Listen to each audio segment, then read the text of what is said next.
Mettez le micro bien près de la bouche. Il faut dire que je suis sourde. Non, vous êtes belle. Malentendante. Ginette Kolinka, il y a 81 ans, presque jour pour jour, le 13 avril 1944, vous vous trouviez dans le convoi 71 à destination d'Auschwitz-Birkenau. Quel souvenir, on vient d'entendre cette pièce magnifique avec Charles Berling, qui est un témoignage, un récit. Quel souvenir vous gardez de ce voyage à destination de l'enfer? Ben, écoutez, je mentirais. D'abord, primo, j'oublie toujours le 13 avril. Et quand je vois le 13 avril, c'est le soir, on dit « Ah mince !» Eh bien oui, mince, j'étais dans le wagon. Qu'est-ce que j'ai comme souvenir? J'en ai pas. Le seul souvenir que je me souviens, c'est que quand je suis partie de Drancy, et ça fait hurler beaucoup de mes camarades, mais non, on n'avait pas à manger. Eh bien, j'avais quelque chose, parce que bon souvenir, dans le wagon, mon frère Gilbert, qui avait 12 ans, me dit « Ginette, j'ai faim. » Et moi, eh bien non, t'as pas faim, c'est pas vrai. Tu as envie de manger, mais attends un peu, on ne sait pas combien que le voyage va durer. Alors là, tu viens de déjeuner, c'est pas vrai, t'as pas faim. Mais j'aurais dû lui donner tout le sac. Mais bon, c'est tout. Mais vous saviez où vous alliez? Vous aviez compris? Pas du tout, pas du tout. On savait qu'on allait dans un camp de travail. Et je me souviens, j'y croyais, moi. Et je me souviens, je suis à Drancy et je suis avec mon père. Mais maintenant, les pères, les enfants chahutent avec leur père. Tandis que peut-être que chez nous, c'était peut-être comme ça aussi à mon époque, mais chez nous, c'était pas comme ça. Papa, c'était le monsieur qui ramenait l'argent à la maison. Il avait un petit atelier, il fabriquait des imperméables. Eh bien, il était toujours entre se battre avec les échéances. Si les clients ne payaient pas, ben lui, il ne pouvait pas payer ses échéances. Donc, il avait toujours des soucis. Et ma mère, nous, surtout, on était 6 filles. Hein. Donc, surtout, on ne chahute pas à table. Papa a des soucis. Donc, quand je me suis retrouvée avec papa, j'étais avec un monsieur que je ne connaissais pas. Qu'est-ce que je vais pouvoir dire à papa? À Drancy, il y avait une très grande avenue. C'était l'aller, le retour, c'est là qu'on se promenait. Quand on voulait se promener, sinon on pouvait rester dans les salles. Donc, je suis avec mon père. Qu'est-ce que je vais pouvoir le dire? Et ben, papa, toi, tu ne pourras pas faire comme nous. Nous, c'était mon neveu qui avait 14 ans, mais qui était costaud, et qui apparaissait facilement, 15-16, et puis moi. Eh bien, toi, tu ne pourras pas faire comme nous. Nous, on va travailler dans les champs. Nous, on va travailler en usine. Pour moi, c'était ça, un travail dur. Moi, sinon, j'étais vendeuse ou travailler dans les bureaux. Donc, pour moi, un travail dur, travailler dans les champs, travailler en usine. Je sais que j'allais travailler dans les champs ou en usine. Mais mon père, toi, papa, t'es trop vieux. Et maintenant, je dis pas qu'il est vieux. Hein. Il avait 61 ans, il était jeune. Eh bien, toi, papa, t'es trop vieux. Tu ne peux pas faire comme nous. Mais par contre, quand tu étais jeune, tu fabriquais des pantalons. Dis-leur que tu sais piquer à la machine. Peut-être qu'il y a un atelier de réparation. Voilà ce que je pensais. Donc votre souci, c'était de trouver du travail pour toute la famille et que chacun là-bas, arrivé à Auschwitz, puisse travailler en fait. Eh bien, mais parce que je ne pensais pas du tout à ce... je ne réalisais pas. Et mon père aurait pu me dire, ben, Ginette, arrête de rêver, regarde autour de toi, regarde celui-là, regarde celle-là. Tu crois qu'ils l'ont arrêté pour travailler? Mais je voyais tout ça. Mais les nazis disaient qu'on allait travailler dans un camp. Je ne voyais pas du tout, même les personnes handicapées, même des vieilles... tout ça se promenait ensemble dans la cour. Je le voyais, mais les nazis nous disaient qu'on allait dans un camp de travail. je croyais que j'allais dans un camp de travail. Beaucoup de personnes déportées, quand elles sont arrivées à Auschwitz-Birkenau, ont entendu cette phrase terrible prononcée par les gardiens. Vous êtes entrés par la porte, vous sortirez par la cheminée. Est-ce que vous l'avez entendu, vous, cette phrase? Ça, j'ai jamais entendu ça. J'ai entendu ça quand je suis rentré dans les baraques. On rentre dans... On a été rasé, on a été tatoué, on est resté nu, on nous a habillés avec des looks que les nazis ne voulaient pas prendre. Et après tout ça, on va rentrer dans la baraque. Et avant tout ça, il y a quand même des besoins qui sont là dans la nature. Et on nous emmène dans une baraque. On s'imagine être chacun dans son petit coin à faire ce qu'on a à faire. Eh bien, pas du tout. Et ça, c'est encore une autre humiliation que les nazis nous ont préparée, c'est de faire ces besoins tous ensemble, côte à côte, dos à dos. Ils voulaient nous humilier, ils voulaient nous tuer, mais en fin de compte, ils en sont pour leur argent, parce que l'humiliation, c'est sûr qu'on l'a, mais ça ne dure pas éternellement. Hein. Et en fin de compte, quand on était aux toilettes, alors on aurait dû être humilié, eh bien, ça s'appelait Radio Chiotte, parce que c'était le seul endroit où on pouvait parler avec quelqu'un sans que ça se voie. Sinon, on n'avait pas le droit de parler entre nous. Donc c'est là que vous échangiez les quelques informations que vous avez les uns les unes les autres. C'était Radio Chiotte, et là on savait, il y a un convoi qui est arrivé cette nuit, c'était des Italiens, c'était des Hongrois, c'était des Français. Alors naturellement, quand c'était des Français, on essayait d'avoir des nouvelles, et c'est là qu'on connaissait un petit peu les dates, si vous voulez, voyez. Parce que sinon, comment qu'on aurait su les dates? Moi, je suis le 4 février, je me suis toujours étonné comment je connaissais mon anniversaire. Ben oui, comme ça, par les gens qui arrivaient et qui donnaient les dates. On a vu avec Salek, merveilleusement interprété par Charles Berling, l'importance du récit, l'importance de raconter les choses. Vous êtes devenue passeuse de mémoire en quelque sorte sur le tard, et de manière générale, c'est vrai qu'on a mis du temps à écouter ce que les rescapés des camps avaient à dire. Pourquoi, selon vous? Pourquoi ça a mis tellement longtemps? Je suis désolée, mais je suis sourde et j'entends pas bien. Alors je vais reformuler. Vous avez mis des années... Que si vous... Je m'approche. Voilà. C'était l'occasion d'avoir un monsieur à côté de moi. J'ai un point d'avance sur vous, messieurs. Vous savez, il faut savoir un peu rire entre-temps. Sinon, c'est la fin du monde. Hein. On riait parfois malgré l'horreur? Dans le camp, je ne crois pas avoir eu l'occasion de rire. Maintenant, je parle pour moi.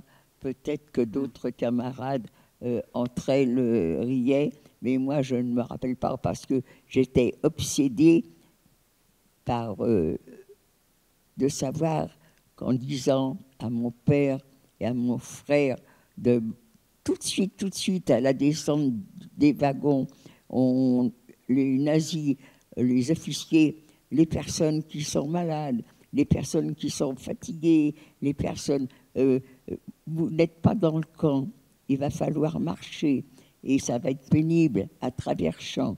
Donc, on a préparé pour vous des camions que les personnes qui sont dans ces cas-là montent sur les camions. Donc, j'ai poussé mon père et mon petit frère à monter sur les camions. Ensuite, ça c'était, ils montaient sur les camions volontairement.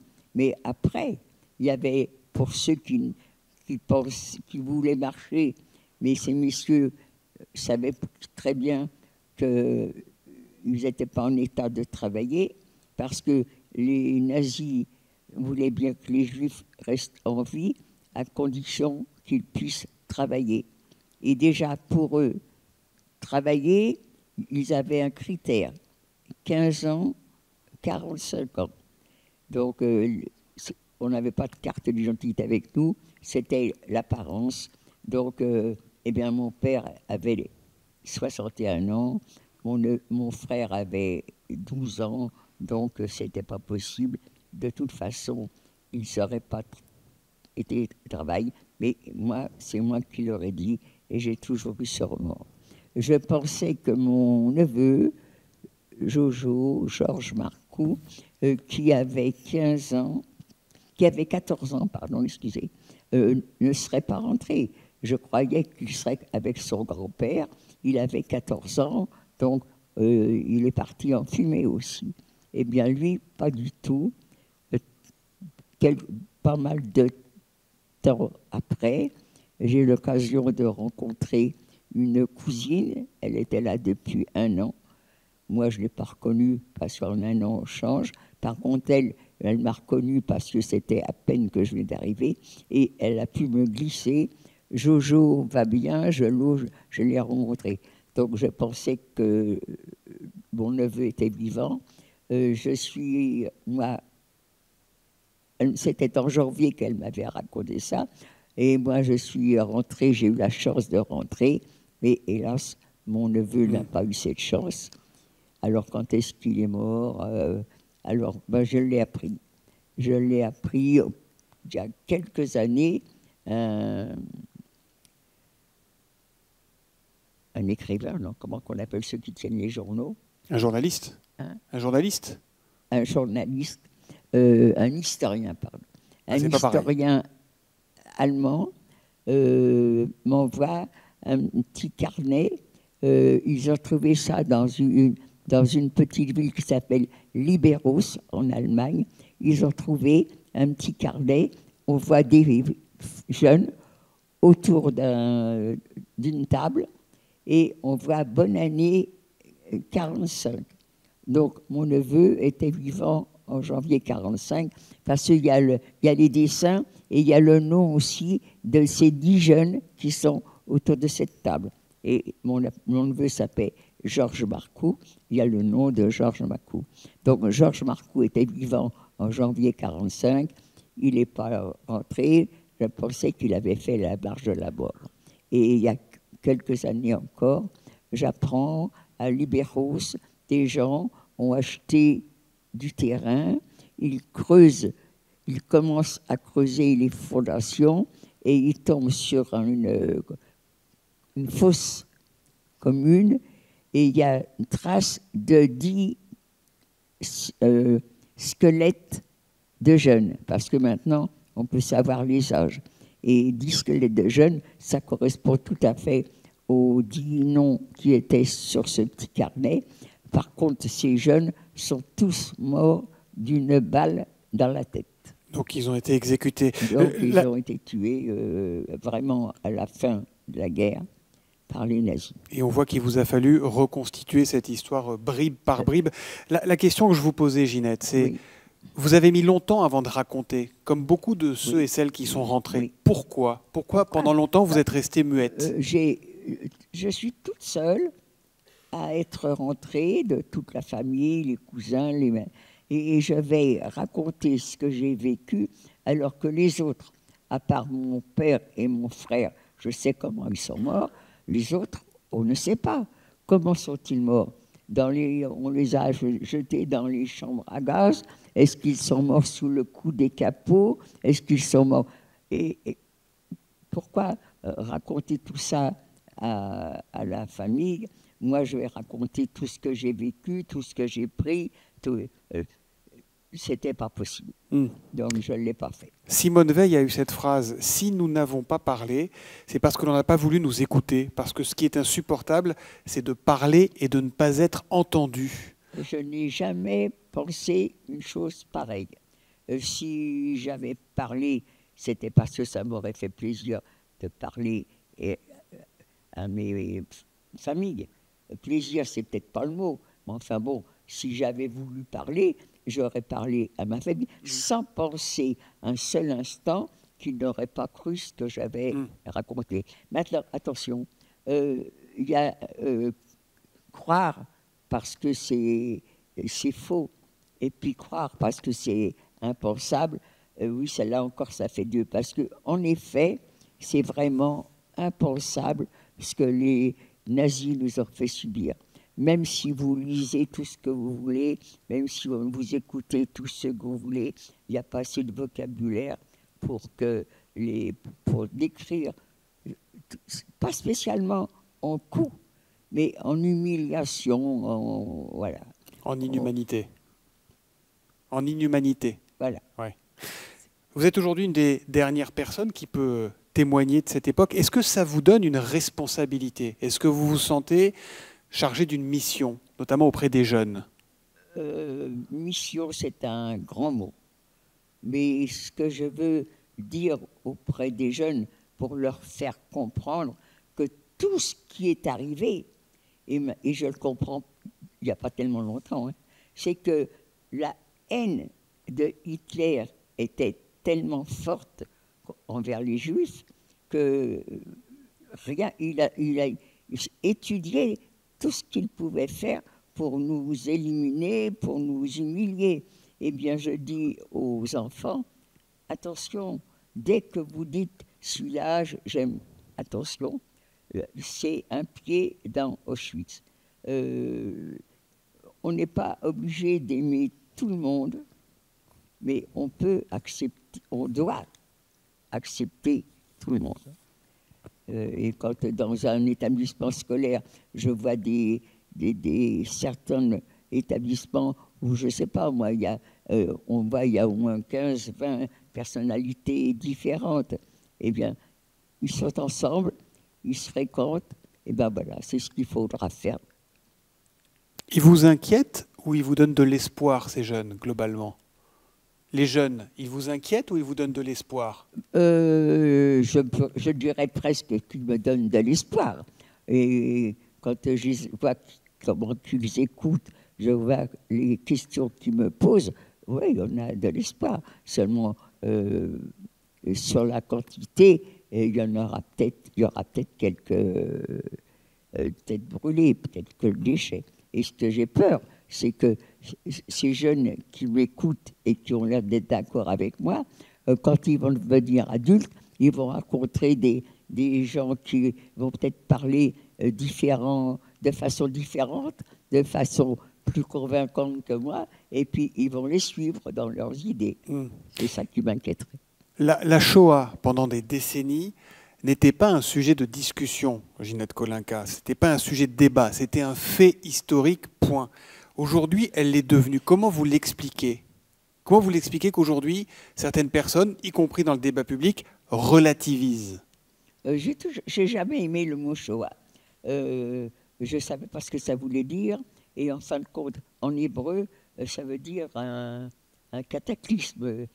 Ben, ce n'est pas un cataclysme, la déportation. C'est un fait. C'est une extermination. Le mot français était très très bien. Il décrivait très bien ce que ça voulait dire. Alors, moi, la Shoah, je ne l'ai pas accepté ce mot-là. Mais enfin bon, maintenant, c'est vrai, on parle comme ça. Et du coup, moi, je parle et je ne vous rappelle plus de votre question. Toutes les personnes qui relativisent l'extermination, relativisent ce qui s'est passé pendant la Deuxième Guerre mondiale, disent oui, il y a ça, mais il y a eu ça. Il n'y a pas longtemps, il y a un éditorialiste sur une radio bien connu qui a dit que l'armée française avait commis des dizaines d'oradours sur Glane en Algérie. Qu'est-ce que vous dites quand vous entendez des choses comme ça? Qu'est-ce que vous voulez dire à des gens qui pensent ça? Vous pourrez dire, mais c'est vrai, des cataclysmes, des choses graves, il y en a partout. Mais bon, nous, on est juifs, et ce qui s'était passé dans les autres pays et tout, c'est vrai, c'est triste. Mais ça veut rien, ça veut pas dire que pour nous, c'était rien. Nous aussi, on a perdu.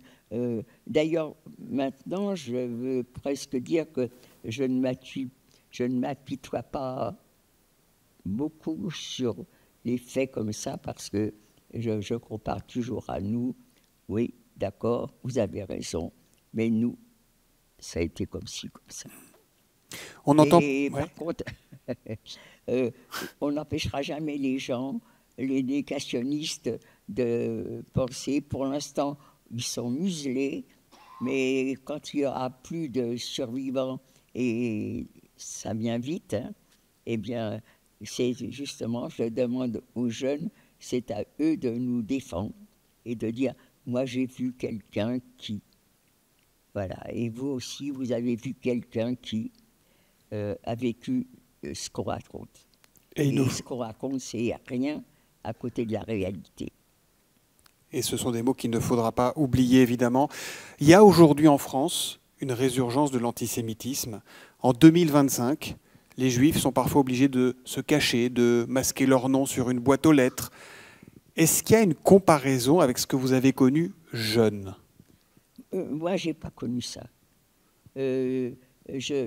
J'allais à l'école communale, j'avais des copines, on ne m'a jamais demandé, t'es juif, t'es pas juive, et moi-même, j'ai jamais demandé.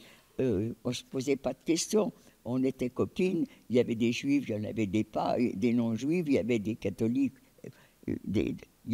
on ne se posait pas de questions. Alors, est-ce que maintenant, vous croyez, dans les écoles, ils se posent des questions c'est ça la question. C'est le retour de l'antisémitisme en France. Alors, il y a toujours eu de l'antisémitisme depuis des siècles.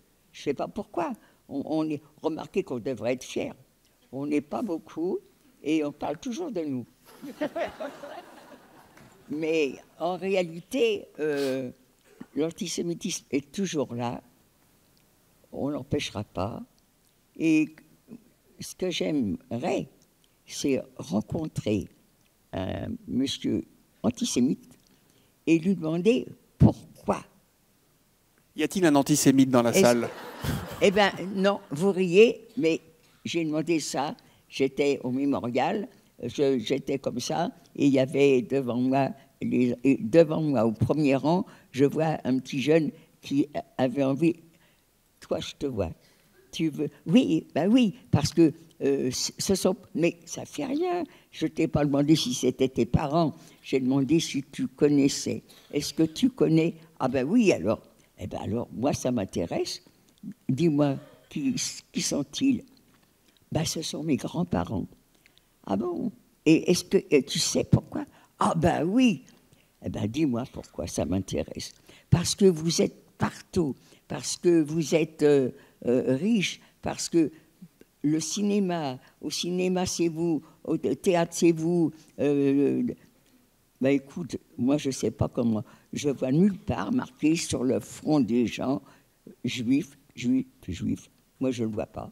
Alors comment tu fais pour deviner, toi? Ben voilà. Et qu'est-ce qu'il vous a répondu? Et ben voilà, il n'y a pas de réponse. Seulement la réponse c'est qu'on est tous juifs. On est tous riches, je veux dire. On est tous riches. Eh bien, je te dirai à tes grands-parents qui viennent avec moi. Il y a un centre qui s'appelle Lauzé. C'est pas l'abbé Pierre. Ben, il valait mieux pas que ce soit l'abbé Pierre. Hein. Mais tu les amènes à Lauzé. Et tu verras qu'à Lauzé, on donne des bons pour acheter des chaussures. On crée des cantines. Les gens vont manger en cantine. Cette image de riches, les juifs, tant mieux, elle nous colle à la peau. Mais je ne sais pas si vous êtes dans la salle juif ou pas. Ben, tant mieux si vous êtes riche. Vous pouvez m'aider à payer les invalides. C'est cher? Les invalides ben, ça se paye, qu'est-ce que vous croyez? J'imagine. Hein. J'imagine. C'est pas gratuit, c'est pas cher. Et aujourd'hui, dans le contexte qu'on connaît, il y a un parti politique en France qui se présente quasiment comme le meilleur défenseur de Juifs de France. C'est le Rassemblement national, ex-Front national. Est-ce que vous y croyez à ça, vous?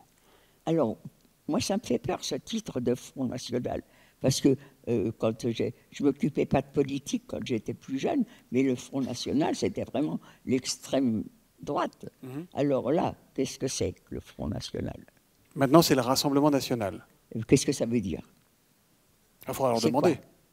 Bah, c'est le parti hérité de Jean-Marie Le Pen qui est dirigé par Jordan Bardella et Marine Le Pen. Voilà, c'est ça. Donc c'est aussi la droite. Mais c'est de notre faute. On n'avait qu'à bien voter.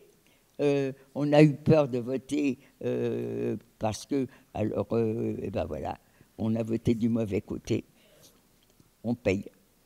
Mais vous pensez que le Rassemblement national peut être le bouclier contre l'antisémitisme aujourd'hui?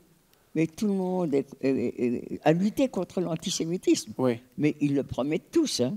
Quand, je ne sais pas si vous avez écouté, quand ils faisaient leur campagne, tous protégeaient les Juifs. Hein. Merci, messieurs. Vous n'êtes pas candidate à la présidentielle en 2027? Comment? Vous n'êtes pas candidate à la présidentielle? Si, si. Si. Non, mais j'ai parlé devant tous les jeunes de l'ENA et j'ai pensé que peut-être serait président un jour. Vous avez toujours sur le bras, Ginette Kolinka, le tatouage qu'on vous avez fait à Auschwitz. Mm-hmm. Vous n'avez jamais eu envie de l'effacer? Tout de suite, j'ai appris que la guerre était finie. Je me retrouvais à Theresienstadt dans un triste état.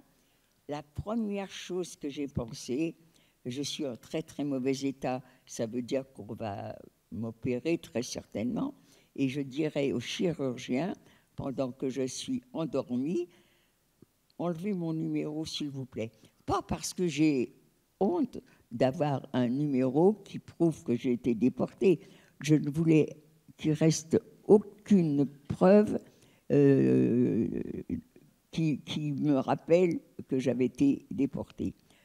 En souvenir, on n'oublie jamais, c'est pas possible. Mais si en plus vous avez quelque chose qui vous le rappelle, ben c'est pire. Eh bien, j'ai jamais été opérée. Mon numéro est là pendant des années, vraiment énormément d'années. Mon numéro a toujours été caché.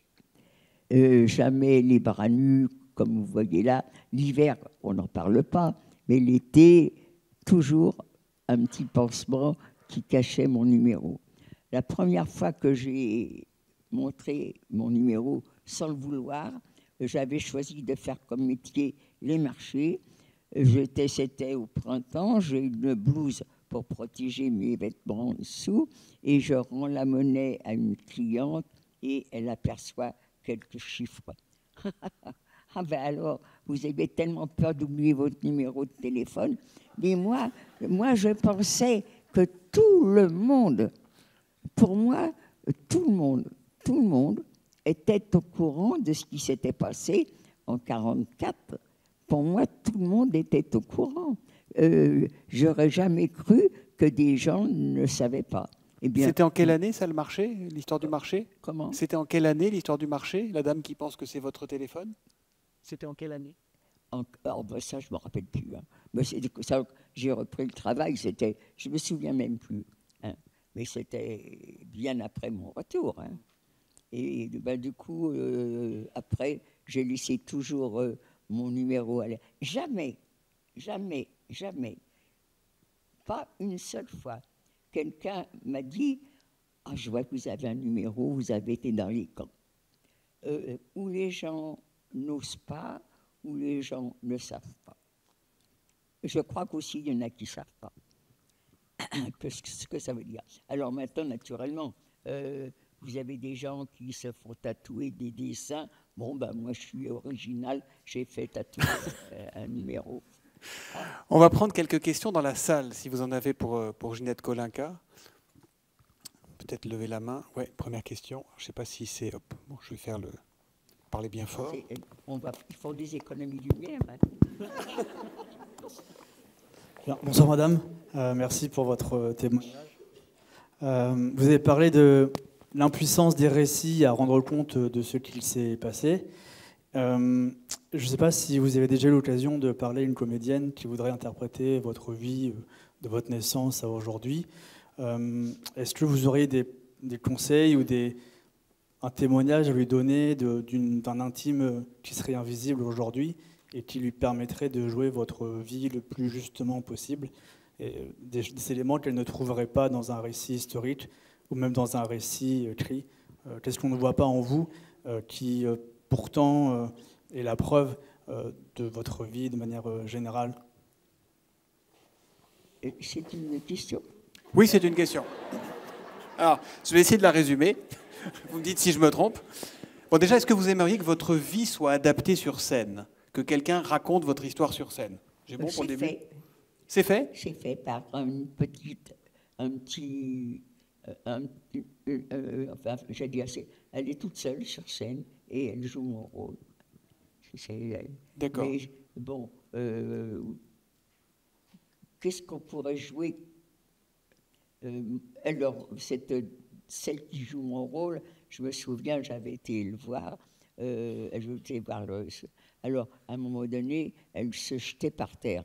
Et il fallait comprendre, parce qu'il n'y a pas de parole, hein. C'était juste du mimage, c'est ça. Donc, quand elle a terminé, je lui ai dit, je voudrais savoir pourquoi tu te jettes par terre.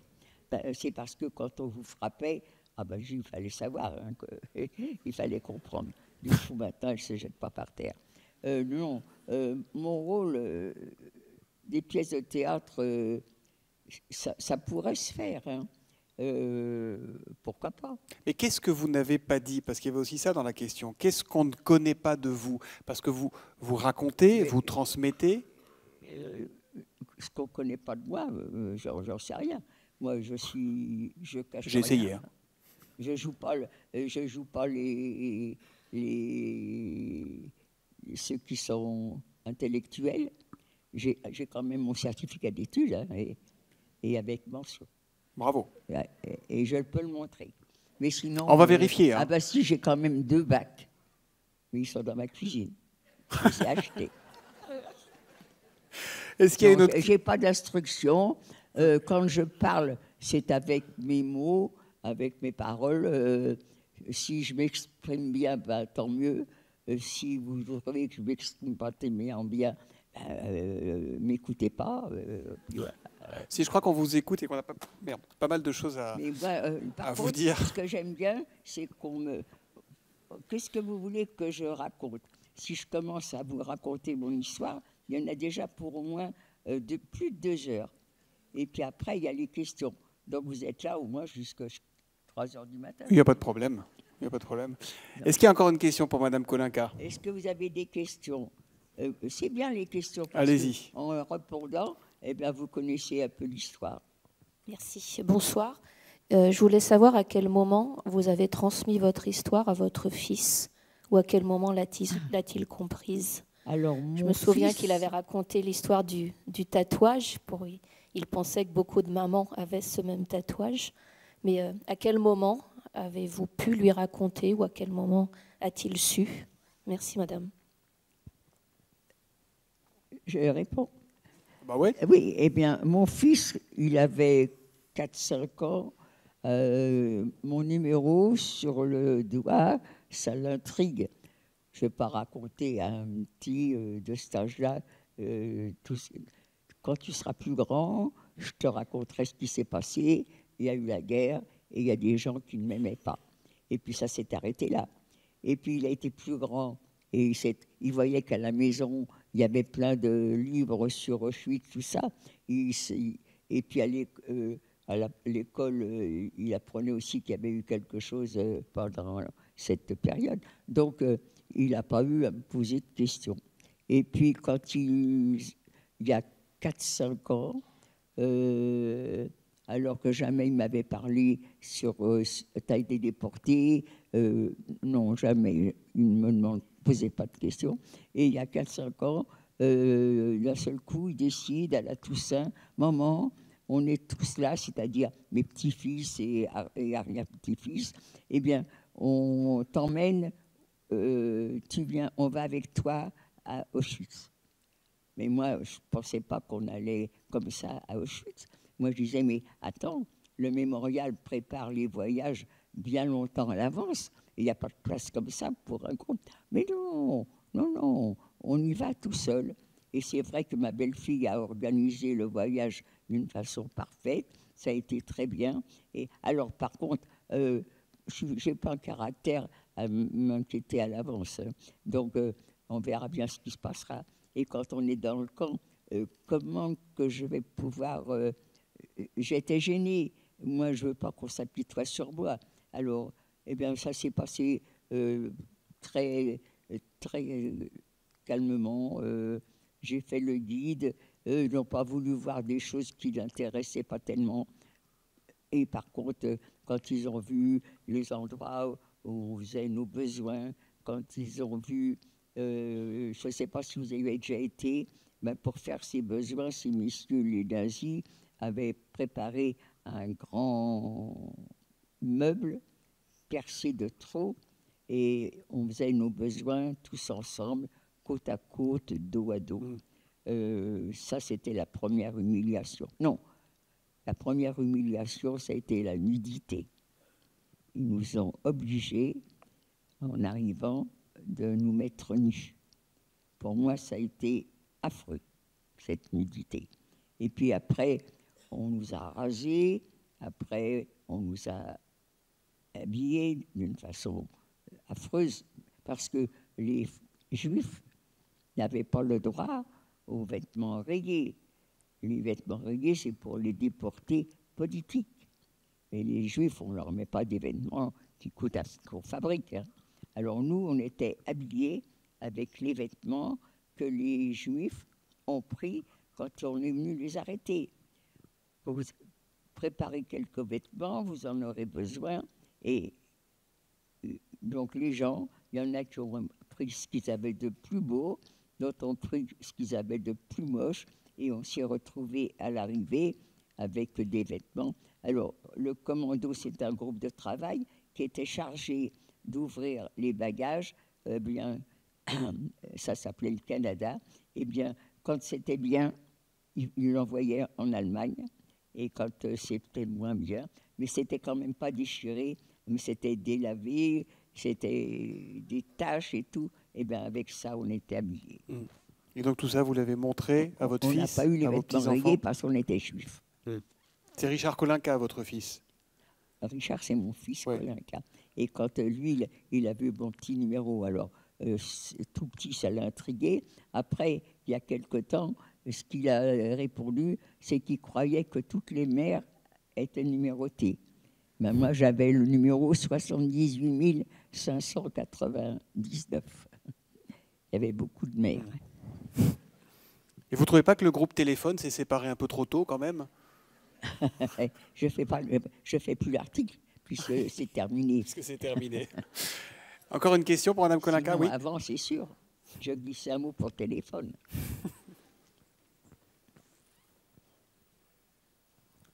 Bonsoir.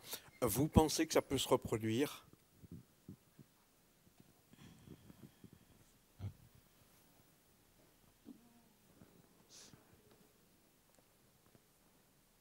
Est-ce que vous pensez que ça peut se reproduire?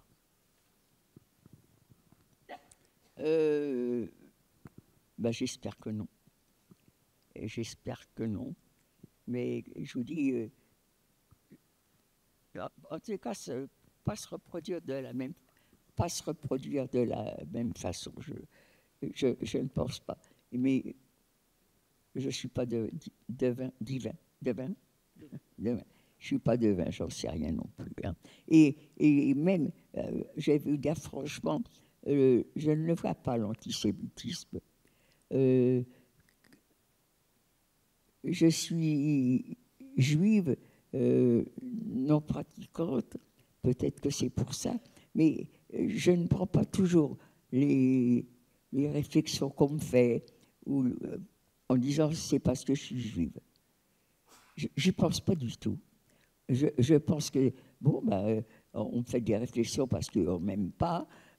Souvent, quand les enfants vont à l'école, j'ai entendu des réflexions comme ça. Mon fils, s'il s'était appelé Durand ou Dupont, il n'aurait pas eu cette note-là. Mais non, c'est complètement... Il ne faut pas être obsédé par ça. Et c'est comme ça. Mon fils travaillait mal, et ben il travaille mal. C'est pas parce qu'il s'appelle Charkaski ou Kolinka que... Non, j'ai jamais fait ce rapprochement, moi.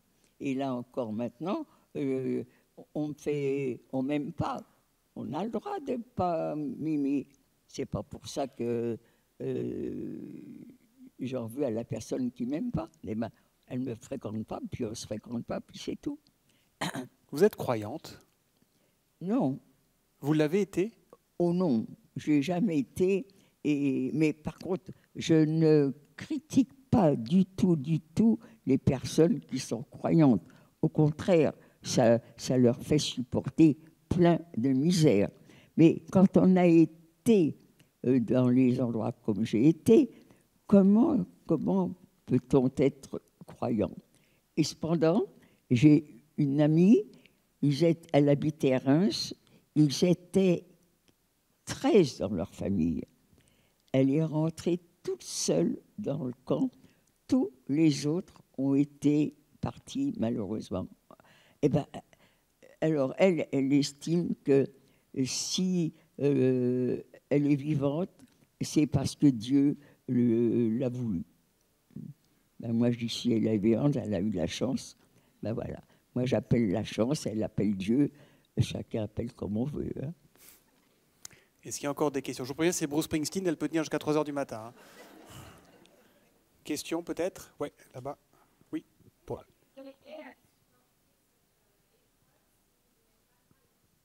Qu'est-ce qui vous a aidé à supporter cette épreuve si vous n'êtes pas croyante? Demande madame. Comment? Qu'est-ce qui vous a aidé à... J'ai oublié. J'ai supporté... À supporter cette épreuve. J'ai supporté... Ben oui, non, mais j'ai supporté cette épreuve parce que j'ai eu de la chance. Moi, je ne peux pas dire autrement. Vous appelez Dieu, et ben moi, j'appelle chance. Moi, j'ai eu de la chance, c'est tout. La chance d'être là au bon moment. Regardez, j'étais en Pologne, à Birkenau, en novembre 1944, et il s'est fait un changement dans les baraques, et je me retrouve toute seule comme Française. Jamais je me suis révoltée à disant je ne veux pas travailler. On vous rattrape toujours de toute façon. Mais ce jour-là, ben, je l'ai fait. Et je n'ai pas voulu aller travailler parce que j'aurais été toute seule comme Française au travail, toute seule comme Française dans la baraque.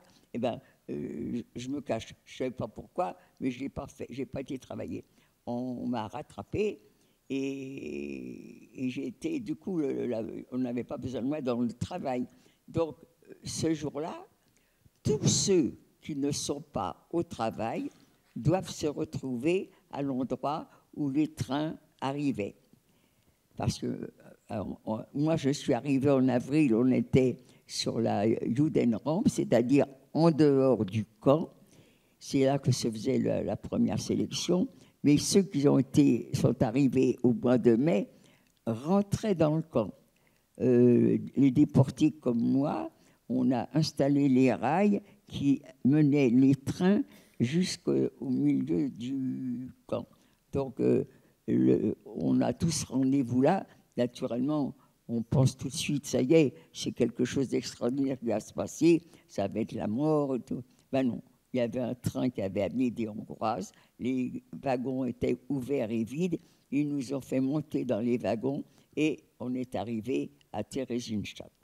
Et Theresienstadt n'est pas un camp d'extermination, c'est un camp de concentration. Alors, pourquoi ils nous ont emmenés à Theresienstadt? Il n'y avait pas de travail, on ne travaillait pas, donc on mangeait encore moins. Mais par contre, il n'y avait pas d'officier pour nous surveiller. C'était une déportée qui parlait allemand qui était là pour nous surveiller. Donc, à Theresienstadt, ça a été vraiment la détente. Et c'est là que j'ai eu la chance d'avoir des patrons d'usine. Tous leurs employés étaient capables de tenir un fusil, donc on sont au front, et ils ont besoin de faire marcher les usines. Et on a été embauchés avec d'autres camarades à aller travailler en usine, à Ragun, à côté de Leipzig. Ça a été vraiment idéal. Il y a de la chance, mais il y a aussi une force de caractère hors du commun. Non. Si. Non. Si. Non, ça, c'est des qualités que vous ne me donnez pas. C'est le hasard des choses qui fait que j'aurais jamais... Oui, de ne pas quitter le camp le vendredi, ça a été... C'est vraiment... c'est moi qui ai décidé. Mais sinon, le restant, il n'y a pas... Tout se fait tout seul. moi, j'étais assez souple, je me faisais la plus petite possible pour pas qu'on me voie. Et je suis arrivée. Mais pour dire comment, pourquoi, j'aurais... Mais qu'on ne me mette pas sur la tête ces qualificatifs de courage et de volonté. Quand on est réduit à un état tellement lamentable où il nous avait mis, vous n'avez pas, vous pouvez pas avoir du courage. Vous êtes trop faible. Vous êtes des loques humaines, même pas humaines. On est des loques. On n'est rien. Question suivante, je crois que c'est madame. Oui, Madame Kolinka, vous êtes un exemple de résilience et vous nous donnez une marche à suivre pour les années, pour les futurs enfants qui viennent. Non, moi, ma question était de savoir si, quand vous présentez, vous faites beaucoup, vous allez beaucoup dans les écoles, vous faites beaucoup de déplacements. Est-ce que vous avez vu une évolution entre les questions qu'on vous posait il y a quelques années et maintenant depuis les attentats en Israël? Ça, quand on commence à me parler d'Israël, là c'est l'attentat, j'évite, je ramène tout de suite à mon sujet. Je suis ici pour parler de ce que j'ai vécu, mais je ne connais pas ce qui se passe en Palestine, je ne connais pas ce qui se passe en Israël, donc je n'ai pas à parler de ça. Est-ce que les questions que les enfants vous posent notamment ont changé depuis le 7 octobre? Non. Non. Ça, il ne faut pas... non. Non, ils sont jeunes. Les questions, c'est des questions intéressantes, si vous voulez. Je serais incapable de vous dire quelles sont les questions qu'on me pose. Par contre, celles qu'on ne me pose pas sur l'hygiène et sur la nourriture, ça, des questions comme ça, on ne me pose pas. Et si on me les avait posées, ça m'aurait arrangé, parce que j'aurais pu vous dire à des survivantes, à des copines qui étaient là, si elles se rappelaient pour répondre à ces questions, alors que là, malheureusement, on est très très peu comme survivantes, et comme je suis aux Invalides, je ne peux pas interroger personne. Je les vois plus. On arrive à la fin de cet entretien. Est-ce que malgré tout, Ginette Kolinka, vous êtes optimiste? Ben oui. Oui, parce que je vous dis, moi je ne vois pas l'antisémitisme. Vous m'en parlez, moi je veux bien vous croire, mais quels sont les... Alors, comme je suis aux Invalides, je ne vois pas les magasins, si les magasins sont tagués, si les murs sont tagués. Alors, dans les immeubles où il y a des personnes, paraît-il, sur leur porte, mais qui est-ce qui fait ça? Est-ce qu'on le sait? C'est peut-être des petits gamins de 14-15 ans, même 16 ans. Ils ne savent même pas pourquoi le faire. Alors, ces petits gamins de 14, 15, 16 ans qui font ça, moi, je les prendrais et je leur ferais faire des lessivages de murs, de gares, tout ça. Mais avant, je leur expliquerais exactement ce qui s'est passé. Ils ne le savent pas eux-mêmes. Moi, je me souviens, il y avait, je ne sais plus exactement, c'était les premières fois qu'il y avait quelque chose contre les Juifs. Et il y avait un journaliste, j'ai appris que c'était le mari de la fille du ministre. Bon, c'est pas l'importance. Il y a beaucoup de ministres en ce moment, ça va vite, alors on a du mal à les... Je me rappelle plus. Il ne faut pas trop me demander de choses. Hein. Et alors, il avait tellement été outré par les réponses que les élèves lui avaient faites il en avait parlé à une amie qui était avocate, et elle avait dit, il faudrait les mettre en contact avec quelqu'un qui a vécu ça. Et le professeur de leur classe a dit, c'est mon ami, ah ben dit, moi je connais quelqu'un. Donc, on m'a demandé si j'acceptais.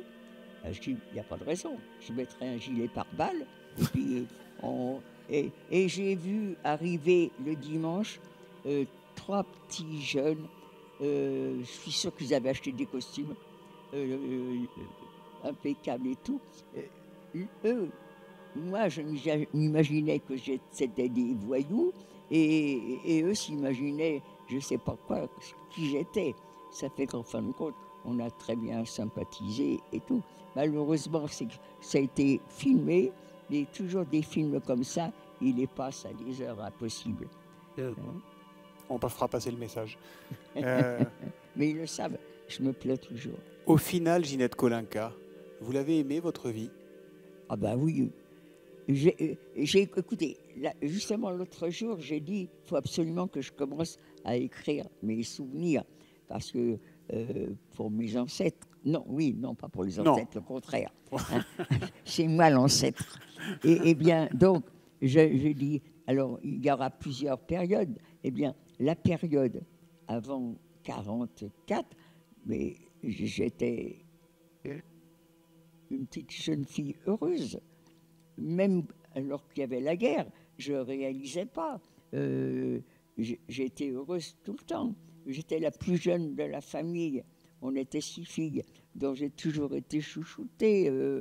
Et puis en plus, j'avais un bon caractère. Donc même quand j'aurais pu me fâcher, ben, je ne le faisais pas. Je n'étais pas comme ma sœur qui avait 2 ans de plus que moi. Elle me piquait mes bas. Et puis elle me les rendait déchirés dans mon tiroir. Juste avant d'être déportée, la veille de mon arrestation, on s'était battu. Parce qu'elle m'avait fauché mes bas et elle me les avait mis déchirés dans mon tiroir. Et puis après, je regrette. Je regrette ma sœur. Merci beaucoup, Ginette Kolinka. Vous avez...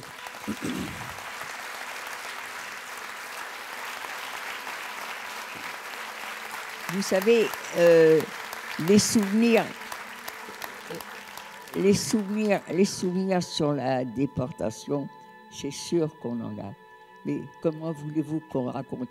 Vous avez des personnes qui sont là, qui ont peut-être eu de la famille, qui ont été déportées, et la famille qui n'est pas rentrée. Alors moi, je vais vous raconter tout ce qui s'est passé, comment qu'on était battus, comment ci, comme ça.